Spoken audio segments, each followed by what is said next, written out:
Hello student, आज हम discuss करेंगे torque on A rectangular coil place in magnetic field. ये हमारे पास एक रेक्टेंगुलर कॉइल है पी क्यू आर एस। ये एक रेक्टेंगुलर कॉइल है और इसको हमने मैग्नेटिक फील्ड के अंदर प्लेस कर दिया। ये नॉर्थ पोल हो गया और ये साउथ हो गया। ठीक है, ये हो गई आपके पास फील्ड की डायरेक्शन। तो इस डायरेक्शन के अंदर हमने ये रेक्टेंगुलर कॉइल है जिसकी एल लेंथ है और बी ब्रेथ है। ठीक है, ये हमारे पास इस साइड में ये आपके पास लेंथ हो गई इसकी एल और ये इसकी ऐसे ब्रेथ हो गई, इसको बी से रिप्रेजेंट कर दिया। क्लियर है? अच्छा जी, अब हम सबसे पहले इसके प्रत्येक आर्म्स के ऊपर नेट फोर्स निकालेंगे क्योंकि टॉर्क बताना ना। टॉर्क क्या होता है? Turning effect of force. तो सबसे पहले हम फोर्स निकालेंगे। तो फोर्स कितना एक्ट कर रहा है प्रत्येक पार्ट के ऊपर हम निकालते हैं इसके अंदर। ठीक है, तो देखिए सबसे पहले हम इस पोर्शन पे बात करते हैं। तो फोर्स ऑन इसके ऊपर पी क्यू पोर्शन पे, ये जो है हमारे पास ये वाला है पी क्यू पोर्शन। तो इस पी क्यू पोर्शन के ऊपर अपने को फोर्स निकालना है। ठीक है, तो इसके लिए हमारे पास लेफ्ट हैंड रूल और इसके अलावा मैंने एक रूल और बताया था। जैसे ये चैप्टर थर्ड यूनिट शुरू हुई थी तब मैंने बताया था आपका राइट हैंड रूल। याद कीजिए, हमने एक फॉर्मूला किया था फोर्स का। जब एक चार्ज पार्टिकल मूव करता है मैग्नेटिक फील्ड में तो हमारे पास एक फॉर्मूला आया था F इक्वल टू क्या हो इनटू में V क्रॉस B। आया था या नहीं आया था? बोलो। ठीक है, तो F इक्वल टू क्या हो इनटू में V क्रॉस B। V से B की तरफ चलेंगे। ठीक है, चार्ज पार्टिकल मान लो इधर जाने लग रहा है। ठीक है, इस साइड में जाने लग रहा है और फील्ड आपका इस साइड में है। तो V से B की तरफ चलेंगे तो फोर्स ऐसे होगा। ठीक है, आई बात समझ में? तो ये हमारे पास फोर्स की डायरेक्शन के लिए हम इसका यूज करेंगे। ठीक है, और कहीं यूज नहीं कर रहे हैं। इसके अलावा लेफ्ट हैंड रूल भी आप यूज कर सकते हैं इसी के अंदर। चलिए पी क्यू पोर्शन पे अप्लाई करके दिखाते हैं आपको। सबसे पहले ये हमारे पास हो गया पी क्यू पोर्शन। ये आपके पास एक रेक्टेंगुलर कॉइल है। इस रेक्टेंगुलर कॉइल को आपने प्लेस कर दिया मैग्नेटिक फील्ड के अंदर। ये हमारे पास एक रेक्टेंगुलर कॉइल है। रेक्टेंगुलर कॉइल को आपने ऐसे बिल्कुल परपेंडिकुलर प्लेस किया। ठीक है, आई बात समझ में? क्लियर है? तो ये देखिए, अब इसी के ऊपर लगाते हैं। पहले लेफ्ट हैंड रूल पे देखिए, इधर पी से क्यू की तरफ करंट चल रहा है ना। ठीक है, ये हमारे पास पी क्यू, आपके पास कोई भी, हमने एक जनरली कॉइल ले लेता हूं मैं। जनरली आप देखिए, ये हमारे पास कोई भी एक कॉइल होगी। ठीक है, ये हमारे पास एक रेक्टेंगुलर कॉइल है। इसको आपने प्लेस किया तो ये हो गया इसका पी क्यू पोर्शन। ये होगा क्यू से आर, आर से एस, एस से पी। ठीक है, ये रेक्टेंगुलर कॉइल है। लेकिन यहां जो फिगर के अंदर फिगर के अंदर कैसे आपको देखना पड़ेगा, कैसे अप्लाई करना पड़ेगा, वो फिगर के अंदर आपको ऐसे ऐसे देखना पड़ेगा। ठीक है, आई बात समझ में? अब इसके ऊपर हम अप्लाई करते हैं। तो देखना इसी के ऊपर, ये था हमारे पास पी से क्या हो, ये हो गई फर्स्ट फिंगर मैग्नेटिक फील्ड, ये सेंट्रल करंट। तो ये हो गया फोर्स। तो फोर्स F1 की जो डायरेक्शन हमारे पास आई है ये है आपके पास रीडर की तरफ, कह सकते हैं आउटवर्ड, रीडर की तरफ। ठीक है, जैसे हम बुक को रीड करते हैं ना ऐसे सामने, तो ऐसे फोर्स की डायरेक्शन आने लगेगी। ठीक है, इसके अलावा दूसरा मैंने ये भी बताया था, इससे भी निकाल देते हैं। इससे तो मैंने बता दिया आपको लेफ्ट हैंड रूल से। इधर मैग्नेटिक फील्ड हो गया, ये करंट हो गया, तो ये फोर्स हो गया। ठीक है, आउटवर्ड ऐसे रीडर की तरफ।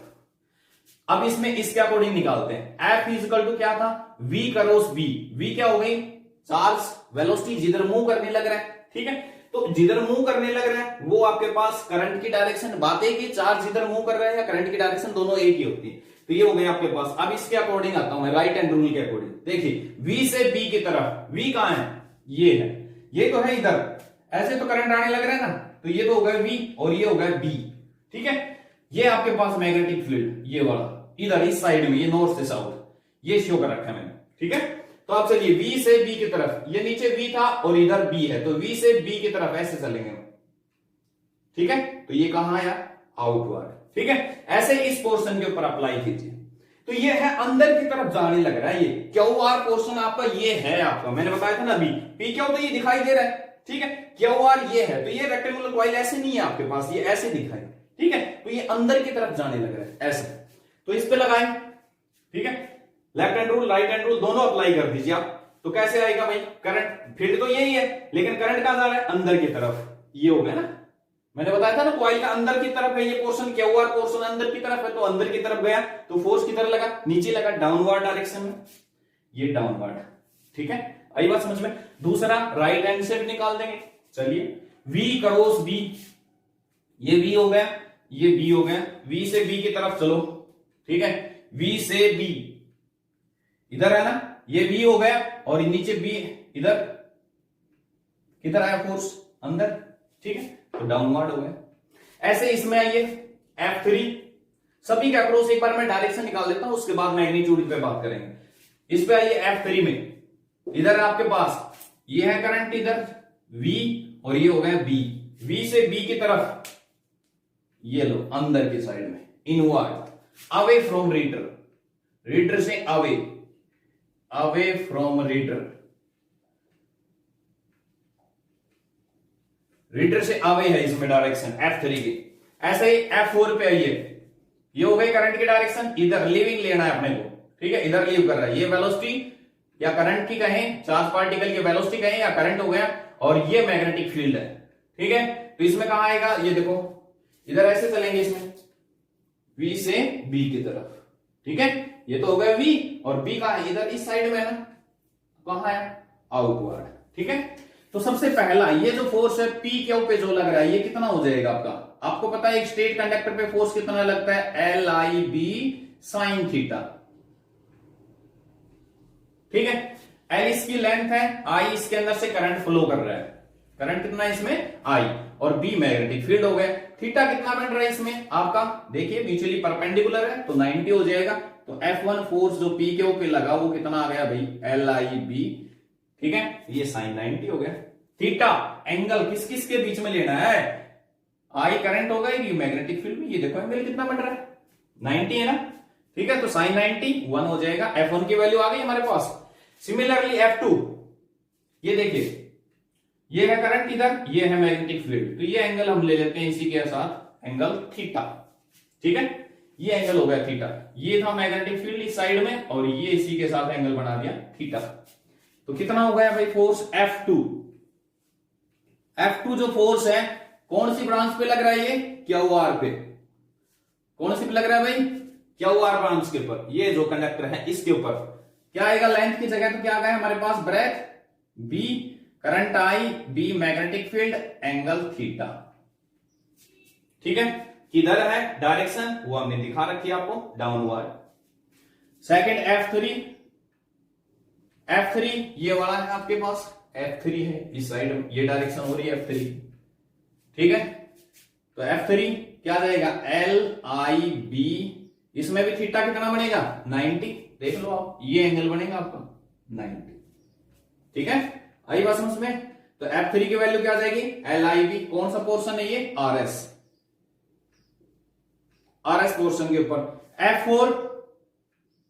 F4 की वैल्यू कितनी आ जाएगी भाई, ये ब्रेथ है BIB, ठीक है, और थीटा एंगल हमारे पास, तो ये हमने लिया था ना ऐसे, इसके साथ एंगल थीटा, कोआइल के साथ, ठीक है। लेकिन इधर आपके पास फील्ड के साथ ये जो आपके पास लिविंग है, ये एंगल कितना बनेगा हमारा, 180 माइनस थीटा, ठीक है।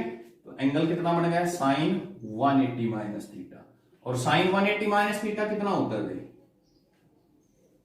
साइन थीटा, ठीक है।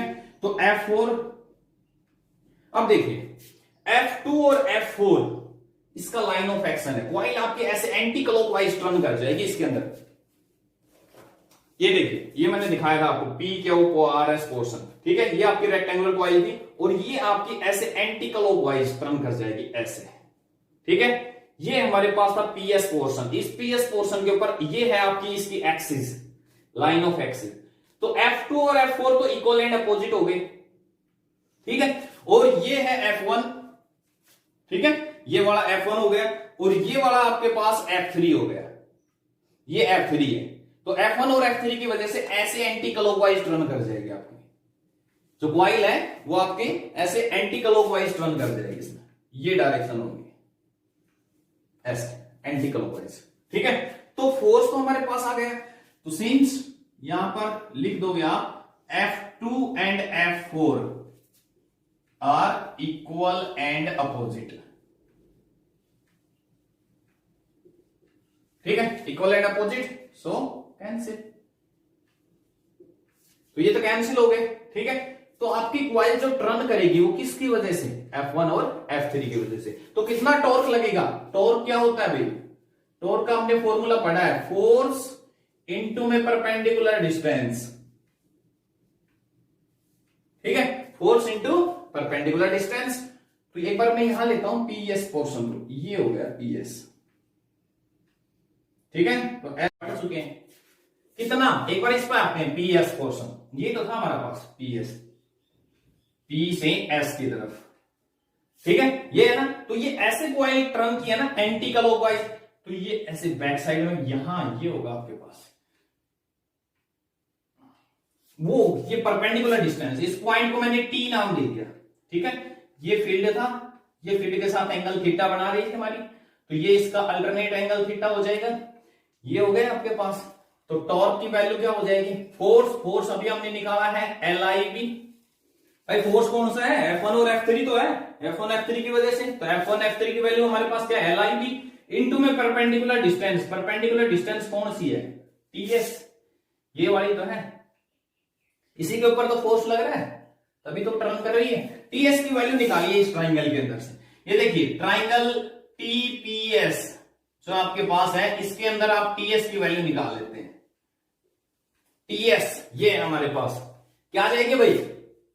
शाबाश, हाँ भाई, बेस अपॉन में हाइपोटेन्यूज। ये क्या है? ये तो ब्रेथ है ना, बी तो हमारे पास ये ब्रेथ है, पीएस की वैल्यू बी है, तो बेस तो क्या होगा? टीएस अपॉन में हाइपोटेन्यूज बी कोस थीटा। ठीक है, तो टीएस की वैल्यू क्या आ जाएगी? B cos theta. अरे कोस थीटा की वैल्यू निकालेंगे बेस अपॉन में हाइपोटेन्यूज, तो टीएस की वैल्यू आ जाएगी बी कोस थीटा। ये वैल्यू यहां पर पुट कर दीजिए, कितना आया? LIB इंटू में बी कोस थीटा। और अगर कॉइल के अंदर आपके पास ऐसे एन टर्न्स हैं तो क्या होगा? नेट टॉर्क लिख देना है, कॉइल कंटेन एन टर्न्स। अगर हमारे पास कॉइल के अंदर एन टर्न्स है तो टॉर्क कितना हो जाएगा? NI लेंथ इंटू ब्रेथ, इसको मैं एरिया लिख दूं।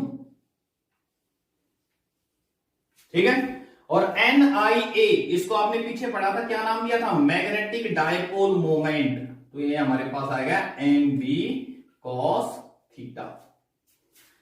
M क्या है हमारे पास? Magnetic dipole moment. पीछे अभी आपने पढ़ा था magnetic dipole moment M equal to किसके इक्वल आया था? NIA आया था या नहीं आया? Magnetic dipole moment. ठीक है, तो M हमारे पास मैग्नेटिक डायपोल मोमेंट हो गया। क्लियर हुआ अच्छी तरह से? यहां पर मैं एक नॉर्मल और ड्रा कर देता हूं, ये नॉर्मल डाल दिया, ये एंगल ले लिया मैंने, कोई भी अल्फा नाम दे दिया। ठीक है, यहां पर एंगल थीटा और अल्फा की अगर मैं बात करूं तो एंगल थीटा प्लस में अल्फा दोनों का सम कितना हो जाएगा? 90 होगा। नॉर्मल डाला है इसी के ऊपर। ठीक है, वाई के ऊपर नॉर्मल डाला है ना, तो यहां से हमारे पास एंगल थीटा की वैल्यू कितनी हो जाएगी? 90 माइनस अल्फा। होगी या नहीं होगी? थीटा की वैल्यू 90 माइनस अल्फा, ये वैल्यू आप इसमें रख दीजिए, तो टॉर्क का हमारे पास फॉर्मूला क्या बन गया? MB cos 90 माइनस अल्फा, और cos 90 माइनस अल्फा क्या होता है? Sine alpha. ठीक है, आगे बात समझ में? तो आप ये भी फॉर्मूला यूज कर सकते हैं, ये भी यूज कर सकते हैं। आपको बस ध्यान रखना है कि फील्ड के साथ एंगल बना रही है या आपने जो नॉर्मल डाला उसके साथ बना रही है, आपकी रेक्टेंगुलर कॉइल कैसे बना रही है, उसी हिसाब से आपने को फॉर्मूला यहां पर यूज करना है। दोनों फॉर्मूले हमारे पास आ चुके हैं, दोनों ही टॉर्क के हैं आपके पास। ठीक है, आगे बात समझ में क्लियर है? इसी के अंदर आप टॉर्क मैक्सिमम मिनिमम की वैल्यू भी निकाल सकते हैं, कितना टॉर्क मैक्सिमम होगा। ठीक है, तो अगर मैं बात करूं थीटा की, तो थीटा हमारे पास, अगर थीटा की वैल्यू कितनी है? 0 है। थीटा की वैल्यू 0 है तो cos 0 कितना हो जाएगा? 1, तो मैक्सिमम टॉर्क लगेगा। ठीक है, अगर थीटा की वैल्यू हमारे पास क्या है? 0, तो हमारे पास जो टॉर्क लगेगा वो मैक्सिमम टॉर्क होगा। यहां पर निकालता हूं मैं, इफ थीटा इज 0, थीटा या हम ये कहें अल्फा, अल्फा की वैल्यू 90 है, तो टॉर्क क्या आ जाएगा? मैक्सिमम टॉर्क आ जाएगा MB, ये हमारे पास मैक्सिमम टॉर्क होगा। ठीक है, ये आगे हम MCG के अंदर पढ़ेंगे। तो टॉर्क हमारे पास जो मैक्सिमम लगेगा, तो वहां पर जो फील्ड बनता है ना, उसको हम रेडियल फील्ड का नाम देंगे। कैसा फील्ड होगा? Radial field. ठीक है, जब टॉर्क आपका मैक्सिमम होगा। और अगर अल्फा की वैल्यू है 0, तो टॉर्क की वैल्यू क्या आ जाएगी 0। क्लियर हुआ, क्योंकि साइन 0 0 हो जाएगा, मतलब इसी के अलोंग है तो टॉर्क की वैल्यू 0। ठीक है, तो ये था हमारा आज का topic, torque on A rectangular coil. इसके बाद नेक्स्ट टॉपिक लेके आएंगे हम एमसीजी मूविंग कॉइल गैल्वेनोमीटर। तो आज के लिए इतना ही, थैंक्स।